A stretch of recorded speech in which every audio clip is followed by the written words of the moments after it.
에베소서 4장 7절에서 12절까지 말씀입니다.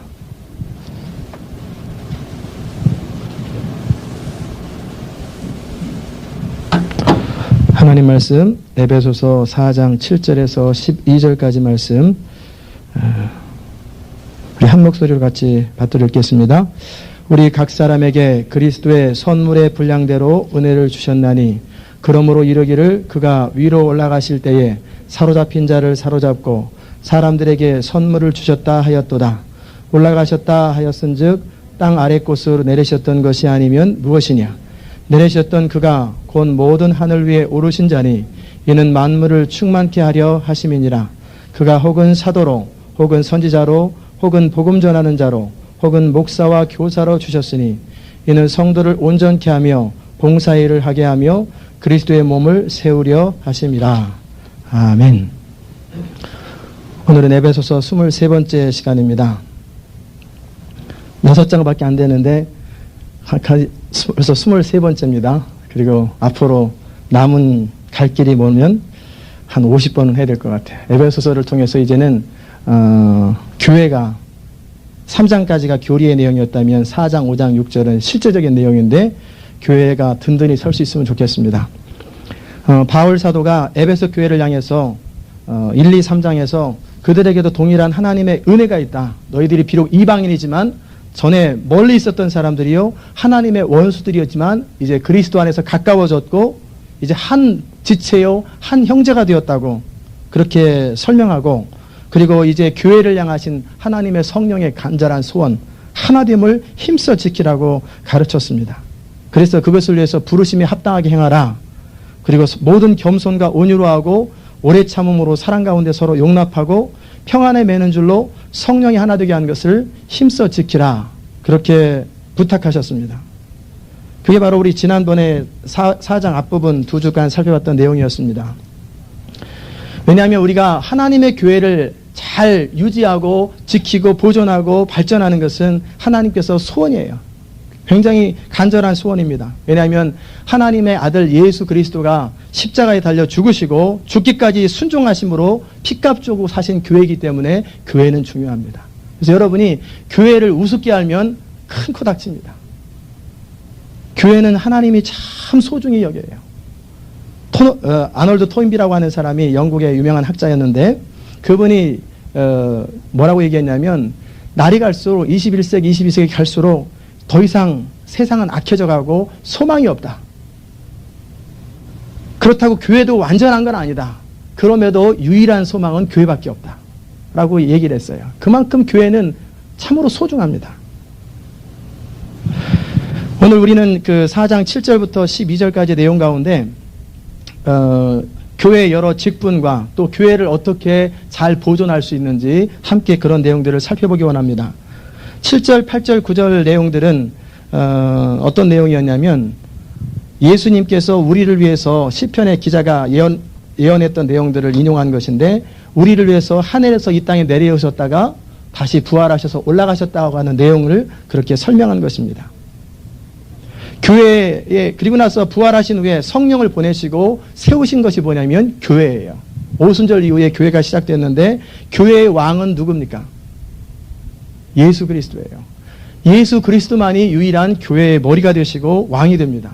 그러므로 예수 그리스도를 제외한 그 누구도 경배를 받거나 절을 받거나 하면 안 돼요. 그냥 산 사람끼리 서로 어른에게 인사하는 건 그건 있을 수 있지만 경배의 대상으로 여기면 안 돼요. 그 나머지 모든 성도와 모든 분들은 함께 교회의 지체로 그리스도의 지체로 하나가 되는 것입니다. 여러분은 지체 가운데 필요 없는 것이 하나도 없어요. 100여 년 전에는 갑상선이라고 하는 거, 갑상선 저는 어떻게 생겼는지 몰라요. 갑상선 이 아프면 어떻게 되고 뭐 그런 얘기는 들어보고 피곤하다 막 그런 얘기 들어봤는데 100여 년 전에는 갑상선이라는 것은 우리 몸에 필요 없는 것이다. 더더욱이 진화론자들은 진화 과정 속에 퇴화된 기능 중에서 아직 남아있는 게 갑상선이다. 이렇게 얘기한 적이 있어요. 그런데 오늘에 와서 과학적인 그 연구의 결과 갑상선이 우리 몸에 얼마나 중요하고 우리 몸에 보이지 않는 내 분비선이 얼마나 중요한 기능을 한다는 것이 밝혀졌습니다. 또 지금은 뭐 또 다른 것을 가지고 맹장이 불필요하다느니 뭐요? 이거 불필요하다는 이야기를 하지만 하나님이 우리 몸에 무언가를 만들어 두셨다면 그냥 둔 게 없어요. 다 필요하기 때문에 두신 거죠. 눈썹도 필요해서 둔 것입니다. 눈썹이 없으면 어떻게 되는지 아세요? 비 오면은 눈으로 그냥 내려와요. 그러면 눈을 못 뜨죠. 옆으로 자 비껴가라고 이쁘라고 뿐만 아니라 비가 좀 비껴가라고 눈썹을 만드는 거예요. 그런데 눈썹을 싹 밀어버리면 평상시는 괜찮은데 비 오는 날 참 어려움이 많지요. 하나님이 만드신 것은 신면막측해요. 코가 만약에 거꾸로 돼 있으면 어떨 것 같아요? 비 오는 날 물 다 들어오죠. 샤워하면 힘들고. 하나님은 다 생각이 있으셔서 만드신 것이고 모든 것은 다 합당하게 만드셨어요. 작년 11월 달에 제가 손톱을 아령으로 쪄가지고 새카맸었고 지금 이제 아직까지 조금만 남았는데 거의 이제 똑같아졌죠. 이 손톱 하나 없으면 이 부분 힘이 안 가요. 발톱 별거 아닌 것 같아도 그 발톱이 없으면 눌러질 때 힘들어져요. 발톱 다 빠져버리면 잘 넘어진다는 거예요. 균형이 안 잡혀지고. 괜히 만든 게 아니에요. 마찬가지로 주의 몸된 교회 안에서 성도는 불필요한 사람이 하나도 없어요. 야, 우리 근사한 교회에 시온 인터내셔널 이 엄청난 비전 있는 교회에 저런 사람이 와가지고 교회 망치면 안 되지. 그런 건 없어요. 하나님이 우리 교회에 보내면 다 필요하고 이유가 있어서 보내신 거예요. 그 사람들이 실족하거나 상처를 받고 떠나는 것은 그것은 우리의 잘못이에요. 끌어안아야 돼요. 중세 보면은 카톨릭의 영향으로 성직자와 평신도라고 하는 이름을 만들어가지고 성직자에 대한 상대적인 말로 평신도라는 말을 만들어냈어요. 그러다 보니까 평신도는 할 일이 뭐냐? 그저 예배 참석하고 머릿수 채워주고 들어주는 존재로 항상 배워야만 하는 존재로 잘못 그렇게 가르쳐졌어요. 그러나 여러분 우리 교회 안에서 종교개 이후로 많은 생각들이 바뀌었지만 우리 교회 안에서 여러분 모두가 가져야 될 생각은 우리는 모두 그리스도 안에서 사역자다라고 하는 비전을 가지셔야 돼요. 여러분은 사역자로의 꿈을 가져야 돼요. 수동적으로 마지못해 따라가고 자리수 채워주고 머리수 채워주는 존재가 아니라 하나님 나라와 영광을 위해서 자신의 역할을 철저하게 감당하면서 마지막 생애를 불태우는 것, 그것이 모든 성도의 역할이에요. 성도에는 장로님도 포함되고 목사님도 포함되고 다 성도예요. 그래서 성도 가운데 또 직분들이 있는 거죠. 기타 우리가 하나님 앞에 어떤 부르심 또 사역자로서 부르심을 받을 때 중요한 것이 있어요. 그건 뭐냐면 소명입니다. 컬링이라는 것이 참 중요해요. 목회자든지 선교사든지 아니면 우리 교회가 추진한 모든 사역자 가운데는 내 나름대로 내가 하고 싶다고 하는 것이 아니라 부르심이 있어야 돼요. 이 부르심이 없으면 어느 순간은 무너집니다. 어떤 사람은 내가 그냥 설교하는 것 같아 사람들 앞에 말하는 게 좋아가지고 설교자가 되고 싶어서 설교자가 된 사람이 있어요. 물론 그렇게 될 수 있습니다. 그러나 문제는 성령의 기름 부음이 없어요. 그러면 답답하지요. 내가 어떤 재능이 있기 때문에 반드시 그것을 해야 되는 건 아니에요. 우리 주님께서 부르심에 합당하게 각 사람을 부르시거든요. 그 부르심에 따라서 사는 것이 참으로 중요합니다. 어떤 필요가 우리를 부르는 것이 아니라 주님께서 우리를 부르는 거예요. 주님께서 모든 성도들 한 사람 한 사람을 다스리시고 각 사람에게 필요한 것들을 명하시고 기도 가운데 부담을 주시고 이끌어 가세요. 교회가 또 성도에게 어떤 소명을 주는 것도 아니에요. 추수할 일꾼을 보내시는 분은 누굽니까? 하나님이 보내십니다. 우리가 할 수 있는 것은 추수할 일꾼을 보내주소서 하고 기도할 뿐입니다. 교회에서 열심히 신앙생활하는 청년이 있으면 쟤는 목사 되면 좋겠는데 쟤는 선교사가 되면 참 좋겠는데 그렇게 생각할 수 있어요. 그런데 그것이 반드시 옳은 건 아니에요.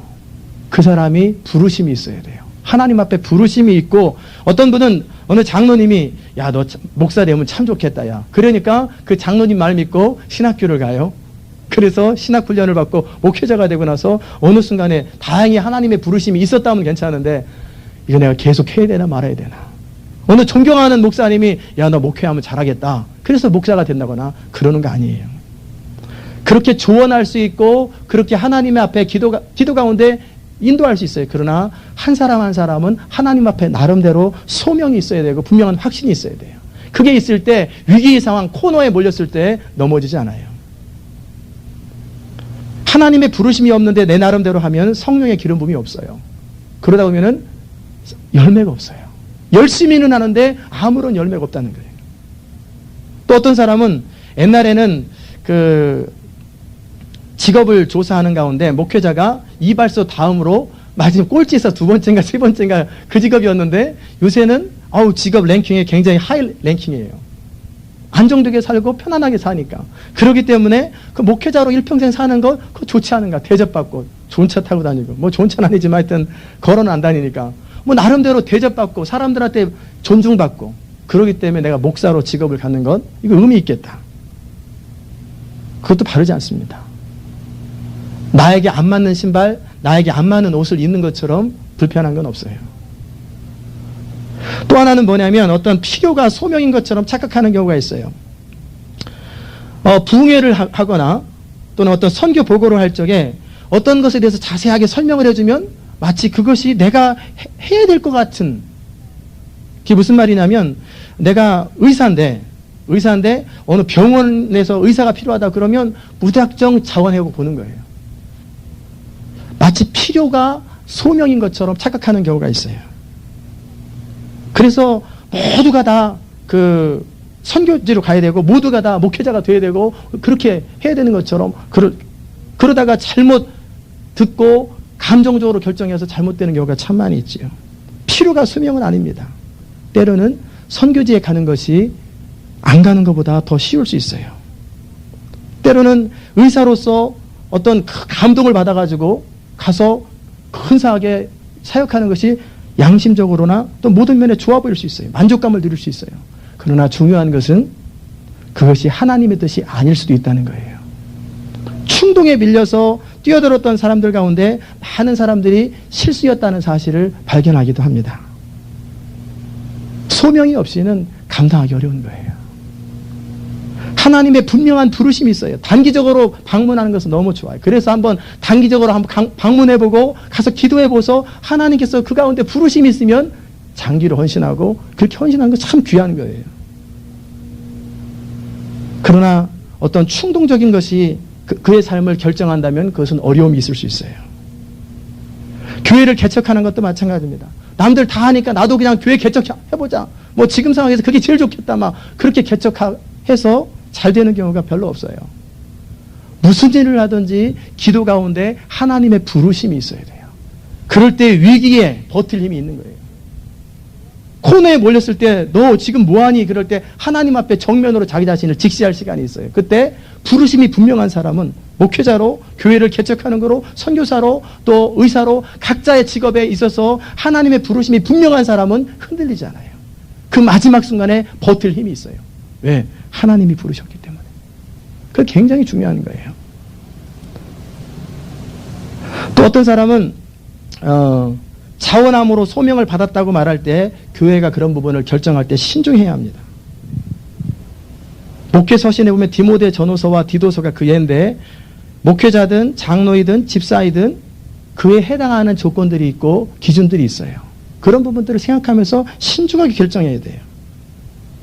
재미있는 예화 중에 한가 뭐냐면 스펄전 목사님이라고 영국의 유명한 목사님이셨는데 그 교회 한 젊은이가 이렇게 스펄전 목사님 찾아왔어요. 목사님, 제가 소명을 받았고 그 다음에 이번 주 목요일 날 목사님 교회에서 제가 설교하라고 하나님의 성령의 부르심을 받았습니다. 그렇게 말씀하셨단 말이에요. 그런데 스펄전 목사님 말씀하시기를 그런데 왜 성령님은 나한테 말씀 안 하셨을까? 신중해야 된다는 거예요. 하나님이 그걸 원하실 때는 두 사람 다에게 동일하게 말씀하신다는 거예요.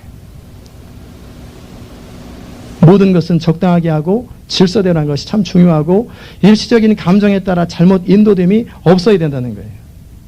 충분히 기도하고 성령의 뜻을 확인하고 소명을 받고 주의 일들을 감당하는 거예요. 셀 리더를 할 때도 여러분이 어떤 사역을 감당할 때도 이제는 우리가 한 1년이나 더 있으면 이제 사역자 중심의 교회가 바뀔 텐데 많은 사역들이 지금은 많이 없지요. 거의 사역들이 생기게 될 거예요. 저는 우리 교회 스타일 어떻게 하기를 원하냐면 제가 사역을 다 만들어 놓고 그냥 제가 필요해서 당신 이거 하십시오. 그런 스타일로 안 할 생각이에요. 다 제자훈련하고 훈련돼서 각 사람이 성령 앞에서 기도하는 가운데 목사님 나는 하나님 앞에 기도하는데 이 일을 하라고 하나님이 부르십니다. 사역을 딱 개발하면 저는 그렇게 하십시오. 원하는 사람 지원해드리고 그리고 그렇게 그런 형태로 모든 성도들이 스스로 하나님 앞에 기도하면서 사역을 개발하고 그렇게 컬링을 받고 부르심을 받고 그냥 시키기 때문에 하는 것이 아니라 그럴 때 파워가 있고 늘 버틸 수 있는 힘이 있다는 거예요. 교회는 성령의 자유를 존중해야 돼요. 그 말은 무슨 말이냐면 충분히 기도하고 결정해야 돼요. 나름대로 그 소명을 받았다고 생각하는 사람을 그냥 교회가 너는 자격이 없어 그러면 안 돼요. 조지 휘필트나 웨슬리 같은 사람이 얼마나 당대에 큰 사역을 했습니까? 그러나 교회는 그들을 인정하지 않았었어요. 처음에는. 교회가 눈이 어두워서 하나님이 사람을 부르셨는데 그 부르심을 확인하지 못하고 보내야 될 사람을 보내지 못하고 막는다면 그것도 죄악이에요. 늘 깨어 있어야 되는 거예요. 때로는 성령님은 히포의 어거스틴과 같은 품행에 방정맞지 못한 그렇죠? 그런 사람을 통해서 이런 철학자를 통해서도 하나님의 사람으로 엄청난 교회사의 위대한 역할을 하기도 하시고 마틴 루터와 같이 수도사를 사용하기도 하시고 또는 켈빈과 같이 법률에 정통한 사람을 목회자로 부르셔서 사용하기도 하세요. 이 모든 것을 누가 주관하십니까? 우리 주님께서 주관하시는 거예요. 각 사람 가운데 성령을 통해서 역사하시는 거예요. 그걸 인정하고 늘 성령을 초청하는 거예요. 저도 그랬어요. 저는 원래 워낙 주관이 좀 강하고 내 고집대로 사는 경향이 많았어요. 그러다 보니까 하나님 앞에 뭔가를 놓고 제 인생의 비전을 놓고 기도하는 것이 싫었어요. 만약에 잘못해서 내가 원치 않는 길을 가라고 그러면 큰일 나잖아요. 그렇게 안 하고 있다가 어느 날 은현교회 임광원 목사님이 부흥집회로 오셨어요. 그래가지고 그때 찬양 인도를 제가 하고 있었는데 제 마음속에는 칭찬받고 싶어서 목사님 제가 찬양 인도하는데 혹시 부담이 안 되고 잘못하지 않습니까? 그렇게 넌지시 물어봤는데 목사님은 저한테 그러시는 거예요. 기도해보자. 잘하고 있다. 그러면서 기도해보자 그러더니 덮어놓고 손을 제 머리에 탁 얹는 거예요. 저는 제 머리에 손 얹고 안수기도 하는 걸 그 당시까지 늘 피했어요. 왜냐하면 혹시라도 목사 되라 그럴까봐 되게 부담스러웠거든요. 근데 참 막 칭찬을 한참 하시니까 제가 그 깜빡 잊고 저를 놓고 안수기도를 하시는데 손 딱 띄자마자 뭐라고 말씀하셨냐면 주의종 되겠네. 그러는 거예요. 그때 제 마음속에 너무너무 화가 나는 거예요. 내 인생은 내가 결정하는데 왜 저 목사님이 나를 결정하고 하나님이 나를 결정하냐? 내 인생 내가 결정해야지. 그런데 마음에 부담되는 거예요. 주의종 되겠네, 주의종 되겠네, 주의종 되겠네. 그게 이렇게 부담이 되는 거예요. 그래서 하나님 앞에 제가 뭐라고 기도했냐면 하나님이 정말 하라고 하면 어떻게 하겠습니까? 제가 해야지. 그런데 직접 말씀하십시오. 저한테 직접 말씀하십시오. 그래야 하겠습니다. 사람들을 통해서 하는 것보다는 직접 저한테 그 말씀을 주시면 내가 하겠습니다. 그게 이제 이틀째 밥을 못 먹고 괴로워서 부흥집회 3일째 되는 날 하나님 앞에 기도했던 기도의 제목이에요. 하나님, 배추장사도 좋고 소장사도 좋고 뭐든지 할 테니까 직접 말씀하세요. 그때 하나님께서 저로 하여금 회개시키고 그리고 그 한 주간 있다가 기도원에 가서 하나님께서 저를 목회자로 부르신다는 사인을 받았어요. 말씀을 통해서. 그리고 나서 이제 한 3년 정도 있다가 제가 신학교를 가게 됐지요. 그런데 제가 그때 기도원에 가서 기도응답을 받고 나서 제 마음속에 하고 싶은 생각이 없어요. 그럼에도 불구하고. 응답을 받았는데 하긴 해야 되는데 하기는 싫고 그러니 마음에 갈등하는 거예요. 그래서 하나님 앞에 기도하기를 제가 인생 다 살고 60 넘어서 하면 안 될까요? 한 번 하면 되니까 어차피. 그런데 하나님은 그것에 대해서 아무 말씀 안 하시더라고요. 그래서 말씀 안 하시니까 허락으로 알고 그리고 나서 이제 제 나름대로 인생길을 살기 시작했죠.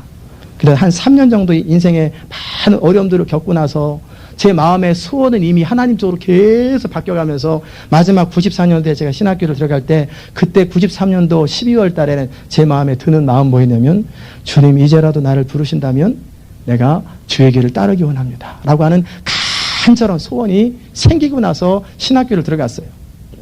제가 이 말씀을 왜 드리냐면 하나님 앞에 저를 부르신 부르심에 대한 분명한 확신이 있으니까 저는 일평생 안 흔들려요. 목회자로 사는 거에 대해서 흔들림이 없어요. 교회를 시작하는 것도 마찬가지예요. 상황에 의해서 어쩔 수 없이 밀려가지고 그렇게 했다면 힘들어질 때 도망가겠죠. 하나님 앞에 분명하게 기도하고 응답을 받고 나서 의사결정을 했기 때문에 내가 한 것이 아니라 하나님으로부터 시작됐기 때문에 마지막 순간 코너와 어려운 순간들이 있어요. 매번 그런 순간들이 있거든요. 그때마다 버틸 힘이 있는 거예요. 내가 한 게 아니다. 하나님이 하셨기 때문에 이것은 하나님이 책임지신다. 결혼도 마찬가지예요. 예수 믿기 전에 결혼하신 분이야 사랑해서 결혼했겠지만 콩가루가 씌워가지고 결혼했는지 사랑해서 결혼했겠지만 이제 여러분의 자녀를 놓고 기도를 해주시되 기도하고 나름대로 응답받고 확신을 얻고 그렇게 결혼하는 것이 참 중요해요. 우리 마음에 사랑이 불타올라서 그렇게 결혼해도 하나님의 사랑의 마음을 주는 것도 하나님이시니까 그렇게 하셔도 돼요. 그러나 크리스찬이라면 기도하고 응답받는 것도 참 중요합니다. 왜냐하면 살다 보면 항상 좋은 일만 없어요. 그럴 때 버틸 수 있는 힘이 생겨요. 그리고 또 이미 결혼하신 분들은 무슨 마음을 가져야 되냐면 하나님이 남자와 여자를 짝지어준 것은 우연이 아니다. 하나님에 의해서 짝지어졌다라고 하는 내가 알았든지 몰랐든지 그 확신을 갖는 거예요. 그럴 때 버틸 수 있는 힘이 생기는 거예요. 항상 우리에게 중요한 것은 소명이에요. 두 번째 중요한 내용들을 또 말씀드리면 교회 안에는 영적인 질서가 있습니다. 교회 가운데 어떤 직책은 좀 더 중요하고 어떤 직책은 좀 덜 중요하기도 합니다. 그러나 중요한 것은 모두가 다 필요하다는 거예요. 모두가 다 필요한 거예요. 하나님께서 필요하기 때문에 우리에게 직분을 주시고 사역을 맡기시는 거예요. 그럼에도 불구하고 교회에는 하나의 영적인 흐름이 있고 질서가 있어요. 이것을 흐트릴 때 많은 어려움들을 초래합니다. 어느 교회에서 있었던 일인데 제가 LA에 있는 동기 목사님에게 들었던 이야기예요. 뭐냐면 중보기도 팀, 우리 교회는 아직 중보 이렇게 주일날 낮에 잠깐 기도하는 팀이 있지만 전적으로 하나님 앞에 기도하는 그런 중보기도 팀이 아직 없어요. 이 중보기도 팀이 아주 기도를 열심히 하고 뜨겁게 하고 그러는 가운데 어느 프로젝트에 대해서 기도하는데 A라고 하는 응답을 받았어요. 하나님께서 A라고 해라. 그런데 목사님께 그 말씀을 드렸는데 목사님은 그 프로젝트에 대해서 다른 방향, B라고 하는 방향으로 하겠다고 말씀하시는 거예요.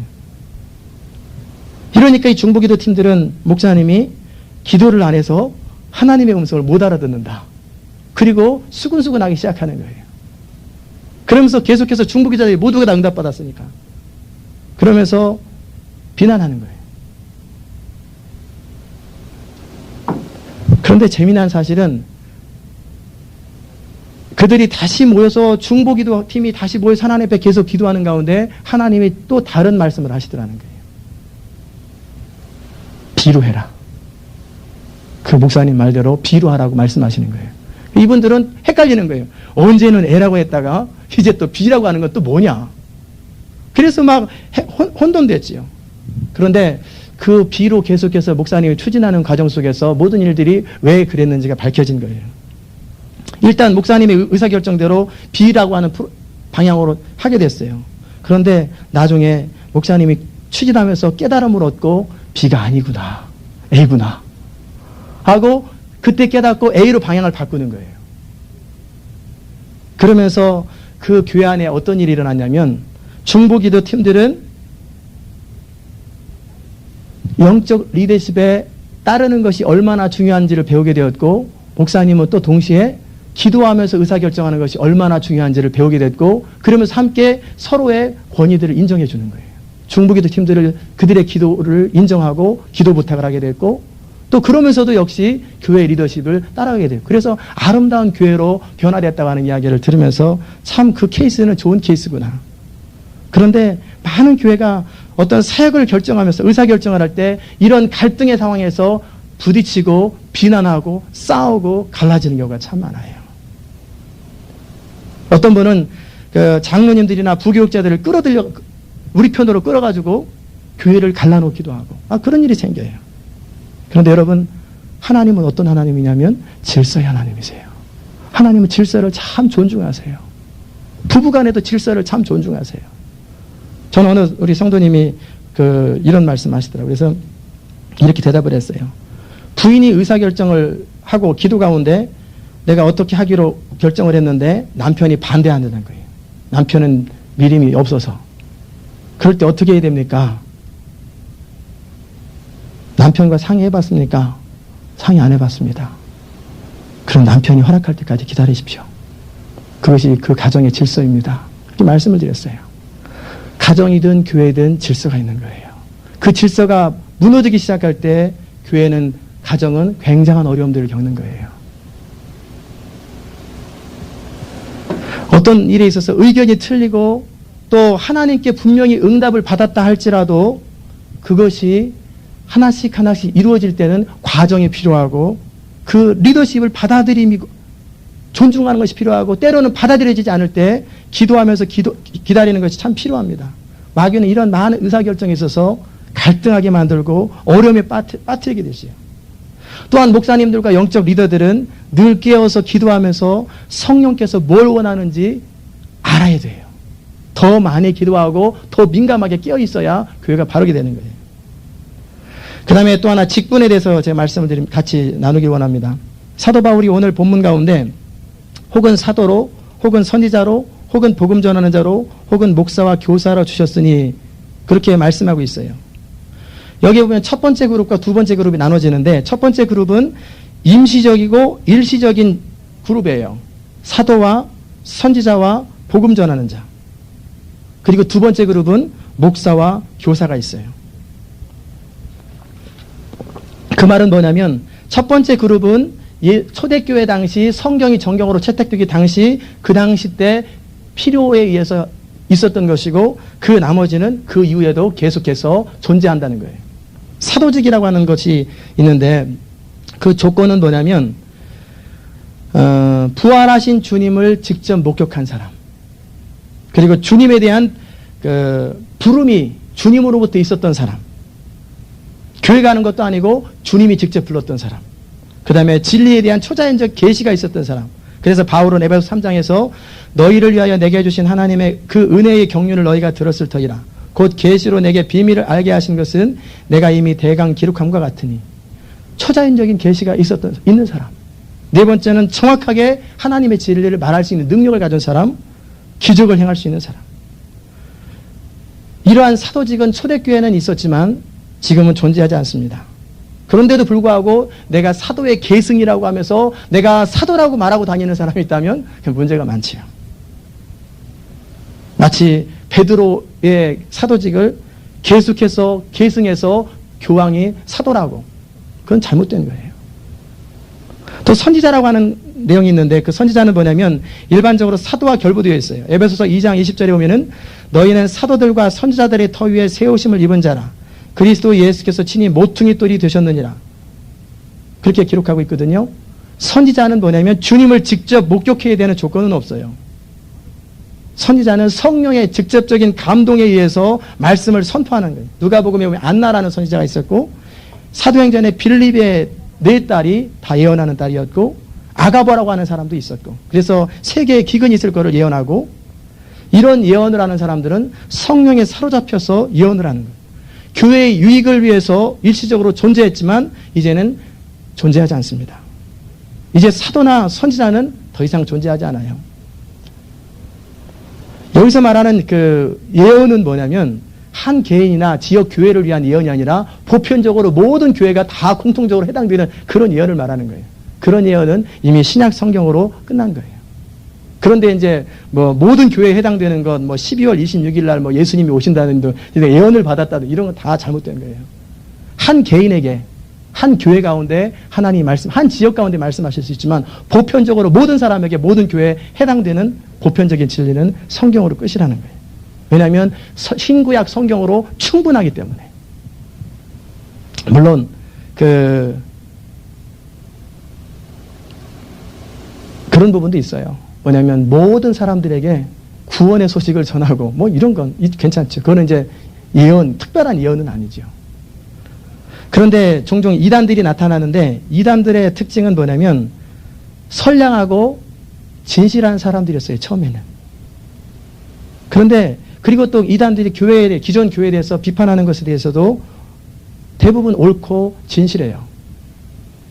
그런데 어떻게 하다가 이단으로 잘못되냐면 어떤 특별한 진리를 지나치게 성경을 넘어서까지 집중적으로 하다 보니까 한 곳에 빠지는 거예요. 쯔비카우 예언자 집단들은 어떻게 하냐면 하늘로부터 직접 말씀을 받았다고 하면서 성경을 거절해버리는 거예요.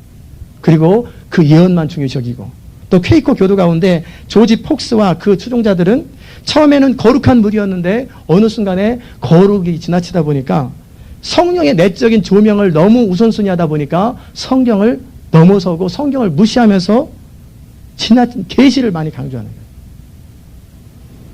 그러다 나중에는 이제는 우리가 선지자다. 성경적인 의미의 선지자가 바로 우리라고. 그렇게까지 잘못 나갈 수도 있죠.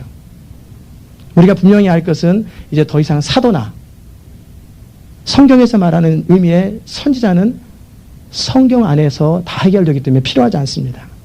하나님의 성령은 신구약 성경 말씀을 통해서 우리에게 조명해 주시고 깨닫게 하시고, 그리고 그 깨달음을 통해서 하나님의 나라가 이루어지고 그것이 성령의 영감과 감동을 통해서 선포될 때 하나님의 나라가 이루어지는 거예요.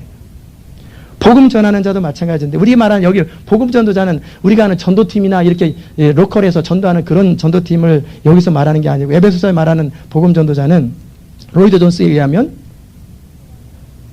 사도들에 의해서 특별한 임명된 사람, 디도나 디모데와 같은 이런 사람들, 사도를 보완하기 위해서 역할을 했던 사람들이다 라고 이렇게 표현합니다.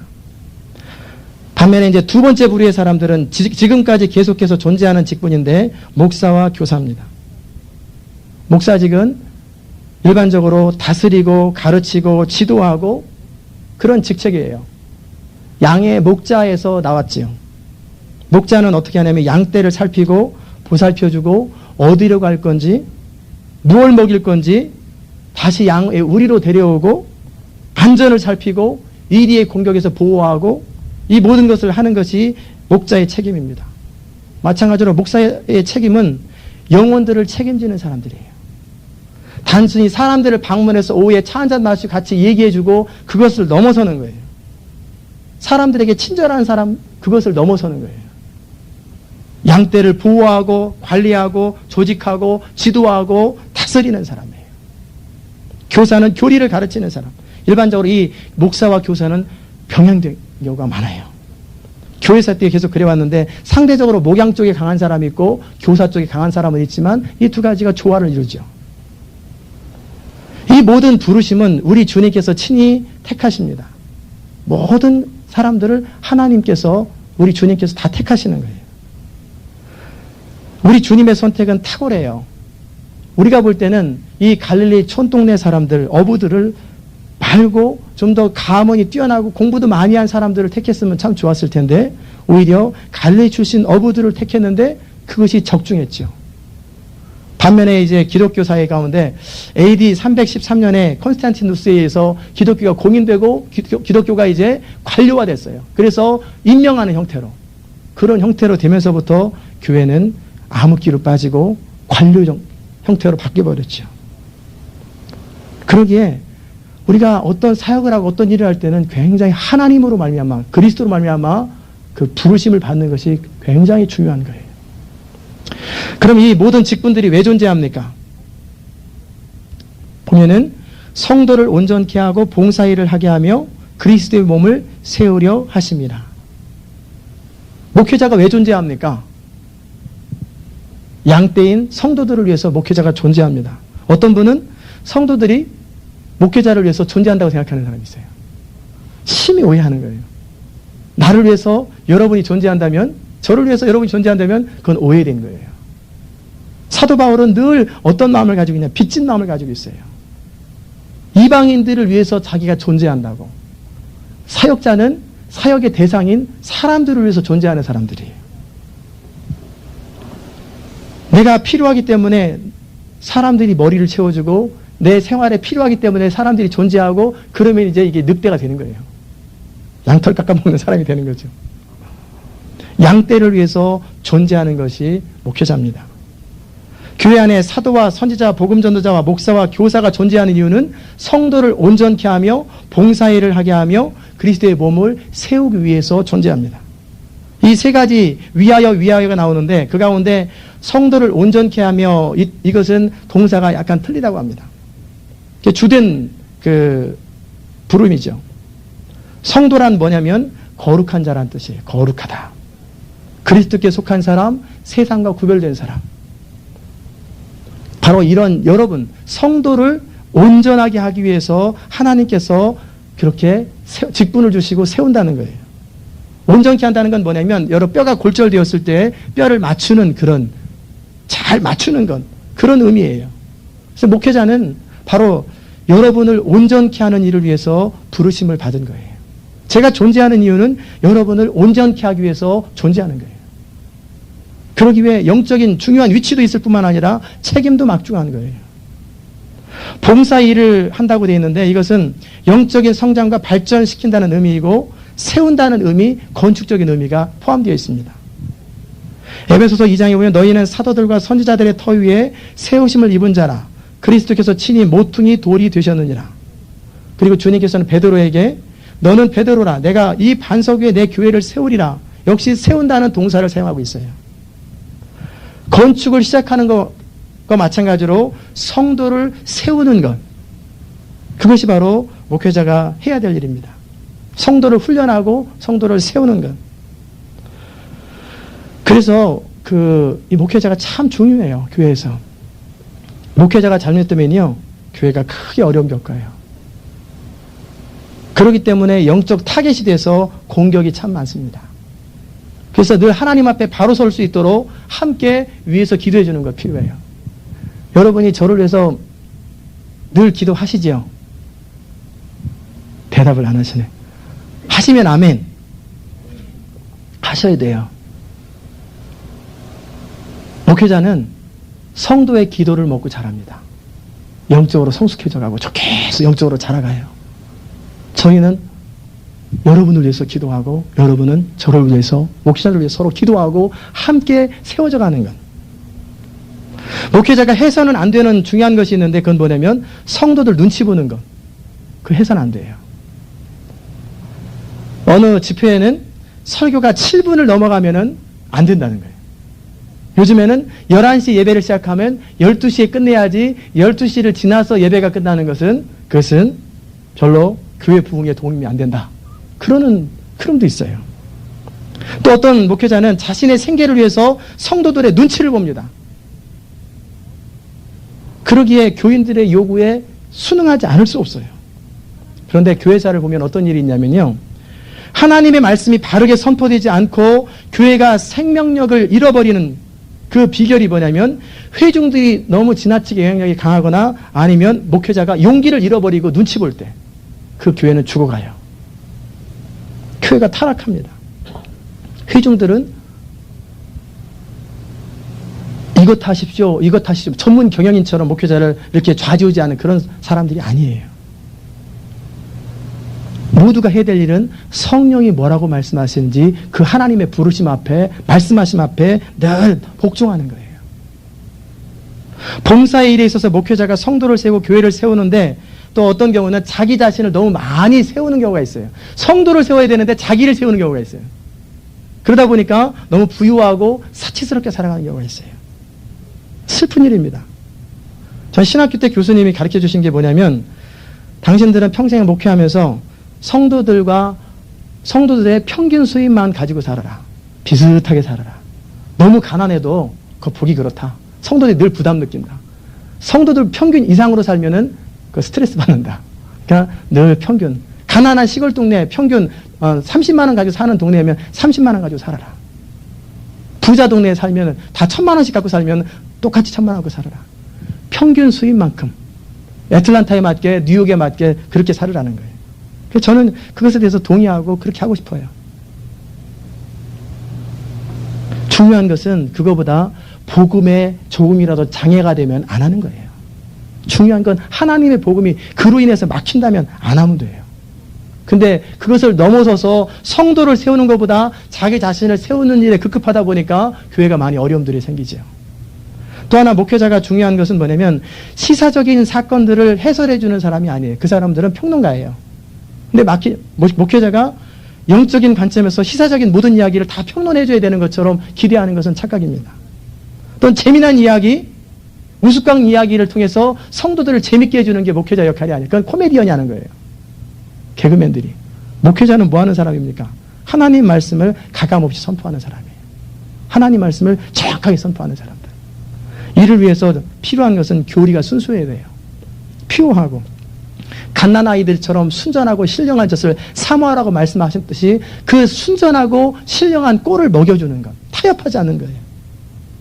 철학 얘기를 하고 듣기 좋은 얘기를 해서 잠시 인기를 끌을 수 있고 그렇게 해서 군중을 모을 수 있어요. 그런데 우리 주님은 성도를 세우는 일로 부르심을 불렀지 군중을 끌어모으는 일로 목회자를 부른 게 아니에요. 섞이지 않은 하나님 말씀만이 사람을 세울 수 있어요. 그런데 섞이지 않은 하나님 말씀을 전하다 보면 불편하죠. 듣기에 때로는 불편할 때가 있고 딱딱할 때도 있고 그럴 수 있어요. 그럼에도 우리 교회 주신 비전 가운데 또 제 성격이기도 하고 우리 교회 강단에 서는 사람들은 다 그렇게 해야 돼요. 타협하지 말고 눈치 보지 말고 선포할 말씀을 과감없이 선포하고 그렇게 할 때 그 사람은 하나님의 말씀이 선포될 때 그 말씀이 사람을 바꾸는 거예요. 두 번째 목회자가 이제 잘하려면 필요한 것은 제가 오늘 말씀을 준비하면서 이게 목회자 세미나인가 뭐 그런 생각이 들었어요. 이게 그래서 평상시에는 늘 성도들을 위해서 말씀을 전했는데 제가 이제 에베소서 로이드 존스 목사님 책을 쭉 읽어가면서 하니까 내용이 다 이런 내용이에요. 그래서 목회자 세미나 하는 것 같다. 제가 그런 느낌을 받았어요. 알맞은 음식, 적절한 음식을 공급해 주는 것이 필요합니다. 영적 어린아이에게 먹일 음식이 있고 영적으로 건강한 사람에게 먹일 음식이 있어요. 그냥 아무나 그냥 다 먹이면은 탈납니다. 적절하게 필요에 따라서 영적 필요에 민감해서 그 사람의 수준에 맞게 먹여주는 것이 굉장히 중요해요. 그렇지 않으면 탈납니다. 아니면 너무 영양에 애들 죽만 계속 먹는다고 생각해보세요. 얼마나 허기지겠어요. 그 사람에 맞게 그 수준에 맞게 적절하게 먹여주는 것이 굉장히 필요하다는 거예요. 또한 목회자는 자기 하고 싶은 얘기 하는 사람이 아니에요. 성도들의 영적인 필요를 채우는 거예요. 영적인 필요를 누가 채웁니까? 하나님이 채워주시거든요. 그렇기 때문에 날마다 엎드려서 하나님이 무슨 말씀을 전하기 원하시는지를 듣고 그 말씀을 받고 전하는 것이 목회자 역할이에요. 세 번째 중요한 것은 뭐냐면 적용과 실천을 강조해야 됩니다. 단순히 진리만을 선포하면 안 돼요. 그 말이 무슨 말이냐면 현실의 삶 속에 어떻게 적용할 수 있는지까지 접근해줘야지 그냥 이상적인 얘기만 진리만 계속 선포하면 듣기는 참 좋은데 그게 내 삶에 어필이 안 돼요. 적분이 안 되면 나중에는 졸아요. 뭔 얘기 하나 내 삶의 자리 가운데 우리 성도들의 삶의 자리 가운데 필요한 이야기를 하나님 말씀을 통해서 해주는 것. 성경은 하나님의 말씀입니다. 하나님은 지성과 감정과 의지를 가지신 분이에요. 그래서 이 하나님의 말씀을 가지고 성도들의 삶의 자리 가운데 지성을 터치하고 감성을 터치하고 의지를 호소하고 이것이 균형 있게 될 때 그 사역의 열매가 맺어요. 어떤 목사님들은 정통적인 설교만 한다. 그래가지고 아주 어려운 얘기만 해요. 그런데 문제는 좋은 얘기는 한데 열매가 없어요. 그래서 성도들은 스스로 위안을 받는 게 우리 목사님이 워낙 훌륭하고 좋은 분인데 우리가 다 무식하고 몰라서 그러니 그 영광으로 알고 열심히 교회 다니자.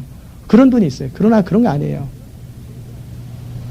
제가 늘 가지고 있는 마음의 생각은 뭐냐면 정말 진리를 터득한 사람은 갓난아기들한테도 유치부 아이들한테도 그 아이들에 맞게 그 어려운 진리를 해석해서 설명해 줄 수 있는 사람만이 자기가 진리를 터득한 사람이에요. 그렇지 못한 사람은 지식만 전달하고 정보만 전달할 뿐이에요. 그러니까 쉽고도 알아듣기 쉽게 그러면서도 깊이 있게 전달할 수 있는 것. 어려운 이야기지만 쉽게 풀어줄 수 있는 것. 그것이 참으로 중요합니다. 그리고 마지막 가르치는 사람은 언제나 사람을 이끌 수 있는 방법으로 해야 되는 거예요. 이게 참 제 말씀을 전하면서 이게 쉬운 건 아니에요. 아파서 식욕이 없을 때는 무조건 먹어야 돼 그러지 말고 적절히 입맛에 땡기도록 요리하면서 먹여줘야 하는 것처럼 시험 들었구나 영적으로 병드는 사람에게 가서 쫓아가서 혼내가지고 그런 게 아니라 그 사람에 맞게 적절하게 하나님 말씀을 공급해주고 그 사람 수준에 맞게 해주는 것. 그것이 중요한 거예요. 목회자는 자신의 생활과 목회 사역에 있어서 모범을 보여야 하고 자신이 친히 영적인 진리를 깨닫고 영적인 성장을 보여줄 수 있는 사람이어야 합니다. 이 모든 것, 사도나 선지자나 복음 전하는 자나 목사나 교사나 이 모든 분들이 왜 존재합니까? 교회에 몸을 세우는 거예요. 함께 몸을 세워가는 거예요.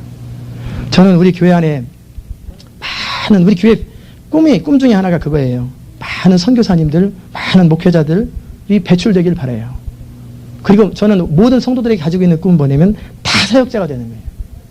어떤 사람만 사역자가 되는 게 아니라 모두가 다 각자의 은사를 따라서 사역자의 꿈을 가지고 살아가는 것. 그것이 제가 가지고 있는 교회에 대한 비전입니다. 이런 아름다운 교회는 저절로 되는 게 아니에요. 여러분이 평상시 때 이렇게 말씀을 전할 때 여러분 자신에게 해당되는 말씀을 주로 많이 듣다가 목회자들에게 해당되는 이야기를 들으면서 무슨 생각이 들었어요? 맞아. 정말 맞아. 저렇게 살아야 되는데. 그런 말씀, 그런 생각 안 들었어요? 맞아. 그렇게 해야 돼. 우리가 바로 하고 싶은 얘기야. 그리고 주님께서 주시는 부담들이 있어요. 그것을 최선을 다하고 충성할 때 아름다운 교회가 이루어져 가는 거예요. 우리 시온 인터내셔널 교회 주신 비전이 참으로 놀랍고 다른 성도들한테 얘기를 하면은 야, 자기네 교회만 잘났나? 자기네 교회만 훌륭한가? 그렇게 할 만큼 하나님 우리 교회에 엄청난 비전을 주셨어요. 사실은 모든 교회를 향한 하나님의 소원이기도 합니다. 근데 이런 귀한 교회는 저절로 되는 게 아니에요. 함께 이루어가는 거예요. 함께 만들어가고 함께 갖고 가는 것. 그것이 참으로 중요합니다. 이 교회의 아름다운 시온 인터내셔널 교회 그리고 이 하나님께서 원하시는 교회를 저도 여러분도 함께 만들어 나가는 것. 그것이 주님의 부르심이고 저의 소원이고 여러분의 소원이고 우리 모두가 해야 될 일입니다. 여러분 마음속에 그런 교회에 대한 그림들이 계속해서 생겼으면 좋겠어요. 이 비전에 맞는 그런 교회 그리고 정말 우리 교회를 통해서 하나님이 하고자 하시는 그런 일들을 마음껏 하실 수 있도록 우리가 그런 아름다운 교회를 만들어가는 것. 그것이 바로 하나님께서 우리를 향한 소원이고 우리가 해야 될 일일 것입니다. 이 은총, 이 아름다운 교회를 함께 이루어가는 은총이 우리 모두에게 함께하기를 주의 이름으로 축원합니다. 기도하십시다. 하나님 아버지 은혜를 진심으로 감사합니다. 하나님, 오늘도 우리가 하나님 앞에 부르심이 얼마나 중요한지를 살펴봤습니다. 부르심이 없이는 결국은 넘어질 수밖에 없고 하나님의 분명한 확신이 없는 사역은 한계를 느낄 수밖에 없음을 고백합니다. 하나님, 우리가 하나님보다 앞서지 않게 하시고 기도보다 앞서지 않게 하시고 늘 그 부르심 앞에 순종할 수 있도록 은총 도하여 주옵소서. 또한 간절히 원하기는 이 교회가 아름답게 세워졌사오니 영적인 질서도 잘 잡힐 수 있도록 주여 도와주시고 그리함으로 교회가 건강하고 든든히 서갈 수 있도록 은혜를 더하여 주시옵소서. 또 목회자들을 위해서 기도합니다. 하나님, 이 교회 이제 앞으로 많은 분들이 목회자로 세워질 것이고 또 사역자로 세워질 것이고 선교사로 배출될 것이고 그리고 외부에서도 많은 분들이 오실 텐데 정말 하나님 앞에 부르심 앞에 합당한 사람들이 계속해서 이 교회에 세워져 갈 수 있도록 도우시고 함께 기도하면서 아름다운 교회를 만들어갈 수 있도록 주님 은총을 더하여 주시옵소서. 하나님, 이 강단을 축복하여 주시옵소서.